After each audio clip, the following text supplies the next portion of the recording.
been so good for so long. Hmm? Is it good? Yeah. Okay. I thought it was freezing up by now. No. Good morning. I will call the August 19th, 2025 Norfolk Planning Commission meeting to order. Inform the public of the Open Meetings Act in the northwest corner of the building and ask for roll. Waite. Here. Sock. Here. Simonson. Here. Hupkey. Here. Hoffert. Kuby. Here. Griffith. Here. Keach. Here. Ronfelt. Here. Ask for approval of the full agenda. Move to approve. Second. Motion is second. Please vote.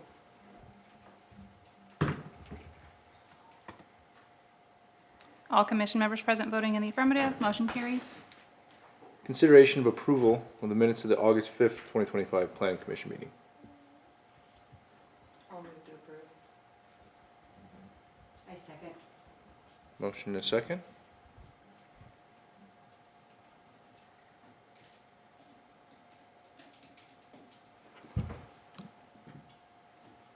All commission members present voting in the affirmative. Motion carries. And I'll open up the public hearing to consider amendments to sections 6-40, 6-71, 6-109, 6-111, and 6-143 of the official city code to make all general building, electrical, mechanical, gas, and plumbing contractor registrations valid for a one-year period expiring on December 31st of each year. Okay. Val? I will take that one. So when we do chapter 27 and 6, which is like building permit type code amendments, it's a public hearing at commission and council. And so what we're bringing today is for years, like, I don't know, probably 30 plus years, it's been building contractors are 3-year periods.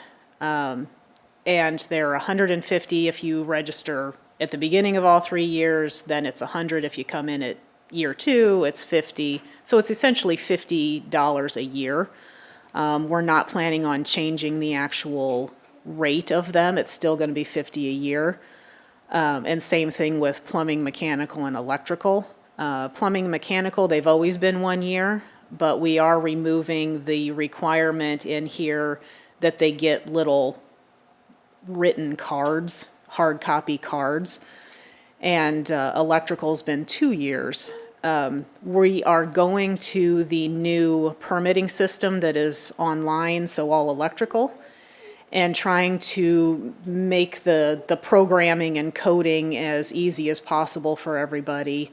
It just seemed logical to make everybody expire December 31 every year, because then we can code it so that early December, they all get a reminder that the registration is going to expire. And then they can do it all online. Hopefully soon they can pay online. We're working towards that. It made sense years ago to do this because otherwise we're sending out about 700 pieces of paper every year. So it made sense to do it this way. But now that we're doing all digital, we don't have to do that, and it just makes it easier for everybody because they have to have their certificate of insurance, and that expires every year. So that is the code change, essentially, in a summary as to what we're proposing, just because we're going to this this new permitting system. If there are any questions or concerns about that, I can try to answer them. So like a contractor who has like 2 years left on his registration, it would end then December 31st of this year?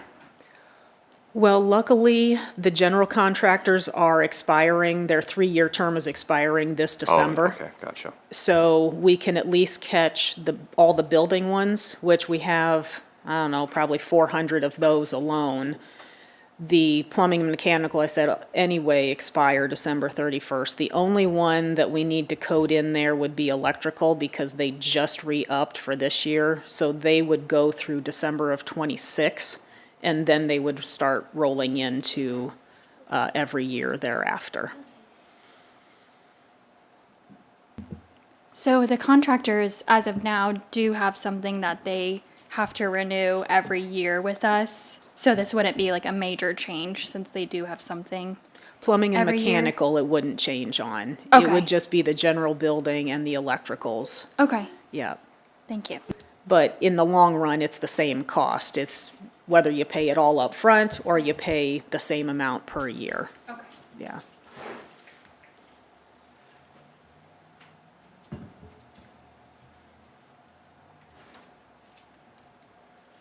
This is a public hearing. Anyone else like to speak for or against this? The amendments? I think it just makes sense. Yeah. Clerical wise. Specifically clerical wise. Right.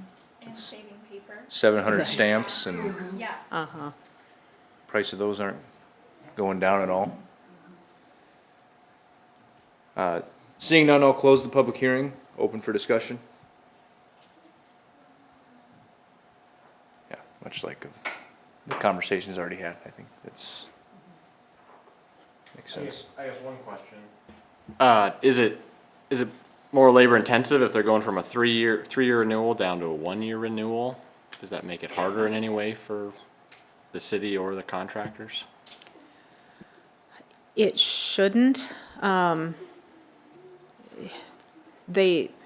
Yes, they'll have to do it every year, but I'm hoping we haven't started writing this with the permit system yet, but particularly if it's a renewal, hopefully they just kind of check something that says nothing has changed, and then you just kind of go from there.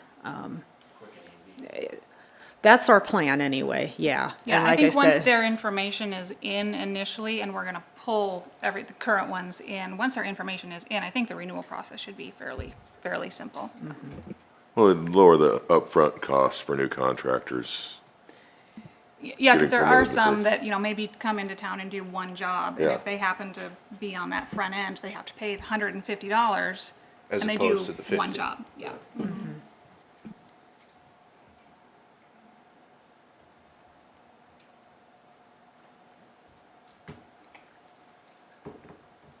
There's no other discussion, I'd take a motion. Make a motion to consider recommendation of amendments to section 6-40, 6-71, 6-109, 6-11, and 6-143 of the official city code to make all general building, electrical, mechanical, gas, and plumbing contractor registrations valid for a one-year period expiring on December 31st of each year. Second. Motion and a second, please vote. All commission members present voting in the affirmative, motion carries. Consideration to recommend approval of the 2026 through 2035 capital improvement program, which includes the 2025 through 2030 1- and 6-year street improvement plans. Lyle?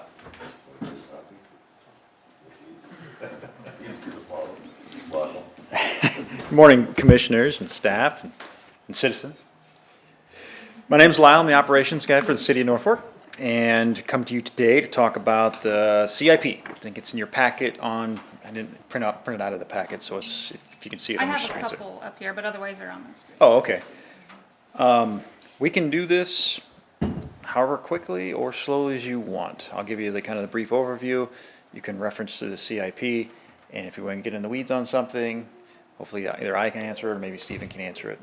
And ultimately, what we're doing here today is checking a box in accordance with state statute where CIP and the CHAF, the 1- and 6-year plan, need to come before Planning Commission prior to going to City Council. So that's what this is. If you're wondering what's leading to this, what the end goal is, this is a stepping stone to completion of that in September, along with the rest of the city budget. So when October 1st comes around, we can roll in and start with a new budget. So what is the CIP? It's the document that shows the long-term, 10 years out, and if you look in the right column, 2034, 10-year outlook purchases that are in excess of $100,000 this year. Previously, it was $50,000, but as prices go up on things, and it's been $50,000 for as long as Andy Gates can remember. So about as long as CIPs have been around, it's been $50,000. So the list of things is getting bigger and bigger and bigger, page is getting larger, we're getting into things where even vehicles, regular routine vehicles are exceeding $50,000. So this year we changed it to $100,000. As you look at somewhat of the anatomy of the document, the second column from the left, you'll see at the top, administration, abbreviations for the divisions, street division. The first few pages are general fund, and then it gets into the enterprise fund. The enterprise funds being funds that are user-driven or fee-driven, water fund, sewer fund, transfer station, solid waste, stormwater. The general fund is usually what people think of when they think of city operations, like library administration, engineering, parks, streets, police, fire, and so on and so forth. So you see the division there in the second column. The third column is a quick down and dirty explanation of what is being replaced or what is being purchased. Next is the priority list, the estimated cost for the project or piece of equipment, and the amount expended prior to the budget year that's coming. And then, of course, over the course of the next 10 years. Some of them, like specialized engineering projects where they could take a couple of years to unfold, you'll see a set amount in 1 year, followed by a larger amount the second year, and then a wrap-up amount in the third year. One other thing to note here is hopefully every item listed has a funding source. So across the top is the abbreviations for the funding sources. When it comes time, it's really hard to predict how much a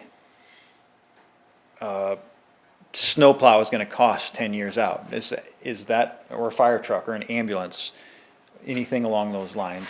Is what we're buying today, using today, going to serve the purposes in the future? Are we going to need bigger, heavier ones? Or are we going to need more lighter ones? So division heads, ultimately how this works is we send out a notification to division heads in spring to what is it they see in their future that they need for their divisions to match up, hopefully with what the council retreat has for the elected officials. So we got this balance of what elected officials hope and plan that they want to see for their community, and division heads that know what their division needs now in the short term, medium term, and long term, and mesh those. So that all starts at the beginning of the year. The council retreat, shortly after that, in January, February. Council retreat, the division heads get these CIPs, they submit it to administration, they get reviewed by administrative teams, Stephen, myself, Randy Gates, Sheila Rios, Scott Cordes, city administrator, and we see if maybe there's some efficiencies. Maybe one division's going to get a roof in 3 years and another one's going to get one in 4 years. Perhaps we can combine them and make them one big project. And sometimes we miss stuff, sometimes they miss stuff. From there, we bring it to city council. This was talked about in June as well in a public setting right here in this very setting, going over it just like we are now for an hour or two, whatever it was. And then from there, the CIP kind of gets put on the shelf and we go to the budgeting process. The budget then gets put together by the division heads. That gets cussed and discussed throughout the next few months until what culminates in September for final approval. October comes, we take a breath for a couple of months, and we start the whole process again in January. So that's kind of the overview of the CIP. What questions do you have, or do you want to go deeper with anything? Further down, it's broken down by funding source. This is a portion of the CIP that's been added the last couple of years. Not sure it'd be on the regular CIP. It goes to page, of course it's not numbered.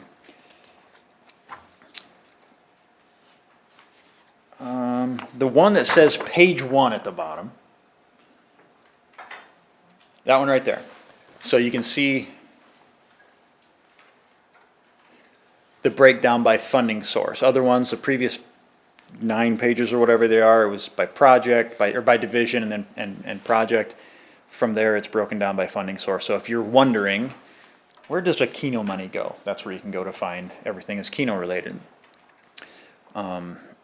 I should also note that, yes, this is a document, a page that's a print off of a spreadsheet, and it's easy to cut and paste and move things on a regular spreadsheet. However, this is merely the tip of the iceberg of what you see. movement on here changes dollar amounts in long-term financial plans and specific funding sources that then could invert or make the long-term financial plan go negative, which we gotta keep it going positive. Another little thing to kind of keep in mind is that widget that's listed on here for $100,000 today is probably not gonna be $100,000 10 years from now. It's probably gonna be $110,000, $130,000. So there's an inflationary factor that gets added to that as time goes by of a couple percent. So that's, Stephen, anything to add? Or Question off the bat, Lyle. go ahead. Going to the Parks Department. Parks Department. I am under number 20 through 24, basically. Okay, I see all those raised grants and things like that. I'm aware of those, and I see money being spent on that using the Keno funds and the federal and state grants off the bat in 25, 26. And then I see it in 28, 29. What's the purpose of giving it basically 2 years to go over it again?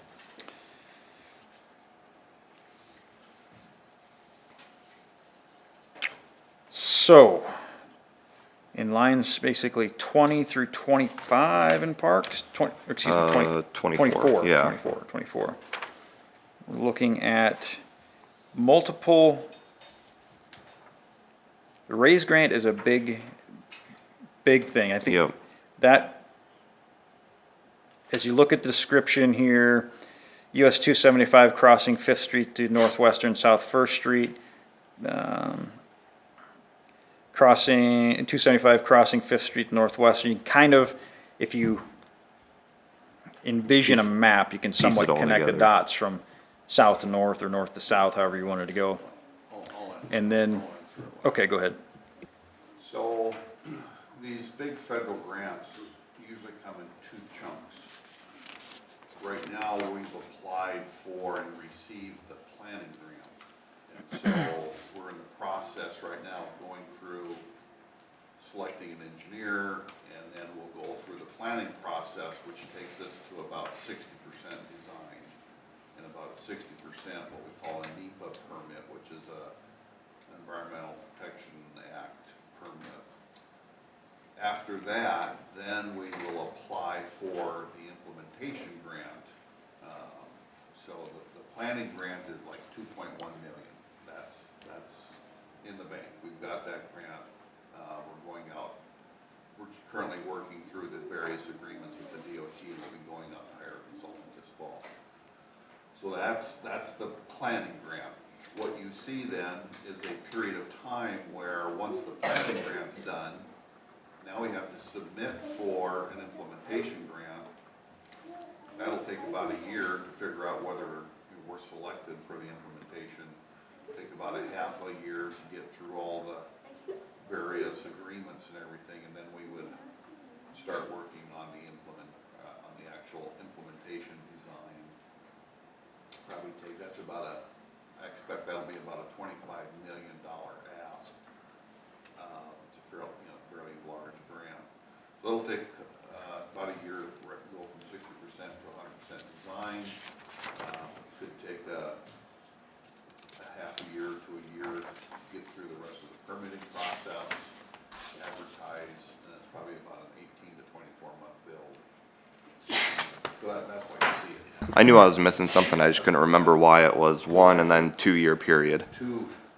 It's two raise grants. Really, Yeah. You don't see that there, but it's Yeah. an implementation grant and then or a planning grant and then Yep. 2 years later an implementation grant. Yep.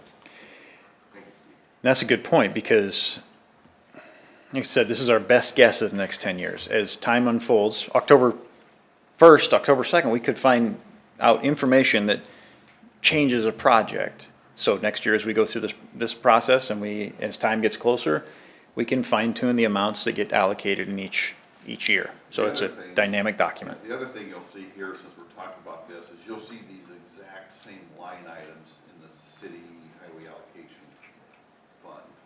Because this section is about more the trail-related functions. What's in the city highway allocation fund, there is the funding that's more street-related, storm sewer, drainage, street lighting, all of that stuff that's more city highway allocation function. So that's why it's split between the two budgets. Other questions?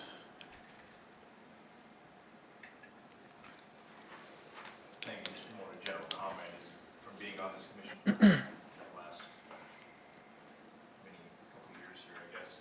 I feel like I've seen more the transition of, we've had a lot of Cs to the transition, as far as project priority, we've seen a lot of Cs in the past, and it's starting now to morph into more As over the past 5 to 7 years. So it's just kind of getting to that, okay, everything is prudent and necessary at this point. Yep. And a good comment on that. So obviously, when we're awarded a federal grant, we're committed to those dollars. So it becomes an A in that category. Absolutely. We've got a deadline to get those dollars in. Another thing I would point out is we are the only community in the state of Nebraska to receive a planning grant through the federal RAISE program. That's very significant for us as a community and for us as a state. There's others that have been received them in the past. I think New York received $14, $15 million RAISE grant here RAISE grant a couple years ago. In this go around, we're the only community. And the designation of an A plays right into what you're talking about. If the grant readers are reading through that and they go, oh, they only have this listed as a B or a C priority, but community X has it listed as a higher priority, why would we give it to a lower priority? The community doesn't want as much. Makes sense. Other thoughts, comments, or questions? Otherwise, this will be on discussion again in September if you want to tune in. Let's go to, I'll just run through Okay. a few things here. Let's go down to sewer. We'll talk about it, keep on the sewer side. You'll see there's a couple blanks on sewer up on the upper portion. Line number. Sewer. 4, I Let's think. see, lines 4 and 7 are blank. I left them in there this year. Last year, those had numbers in it. I believe the 275 lift station upgrade was in the range of 1.7 million. And number 7 is replacing that lift station pumps. Well, that lift station sits over on Highway 35. There's some storage units being built.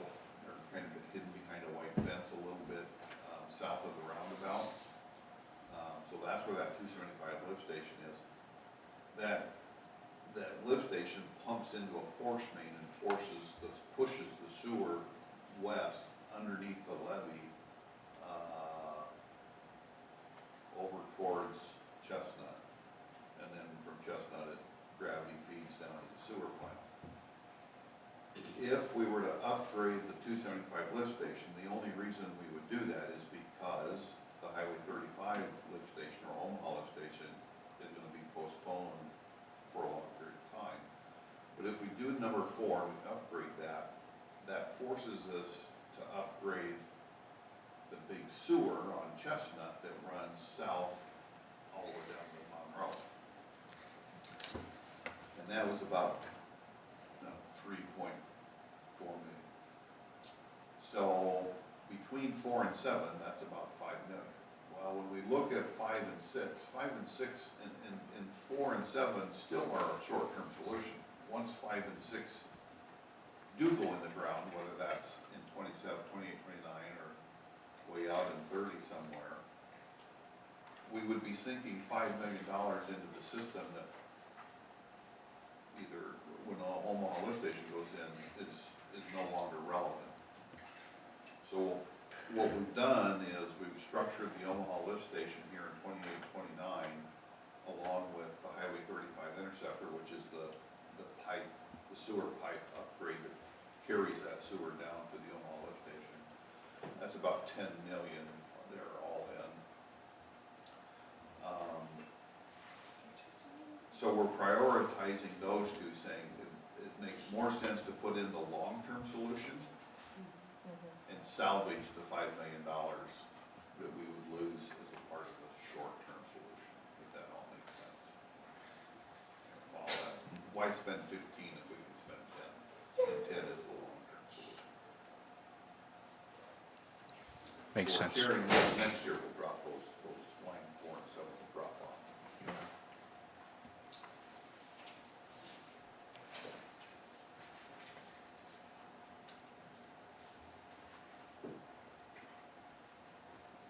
Any other questions or concerns for Lyle? Thank you for your time, appreciate the opportunity. Thanks for the work you put into this. Yeah. I'm merely delivering the message. There's a whole team of people that have a lot more involvement with it than I do. Thank you.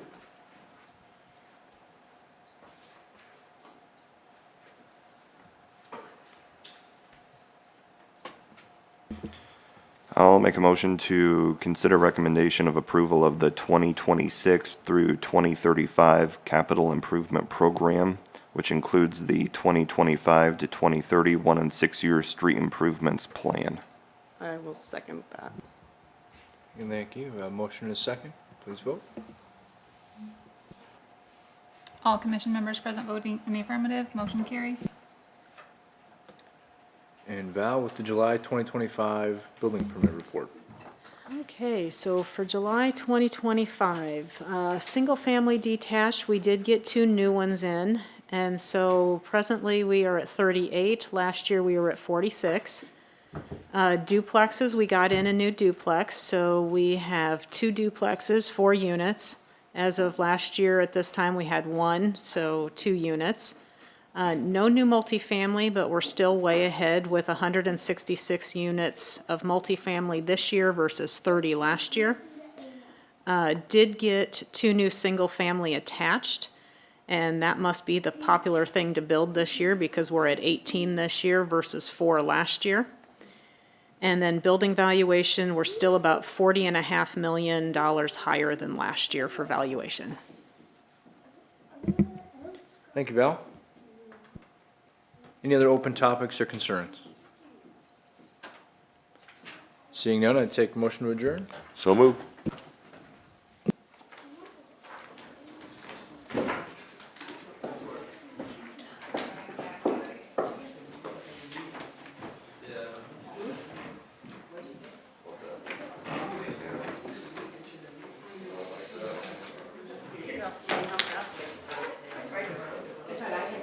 Oh, I kept it right at about 7.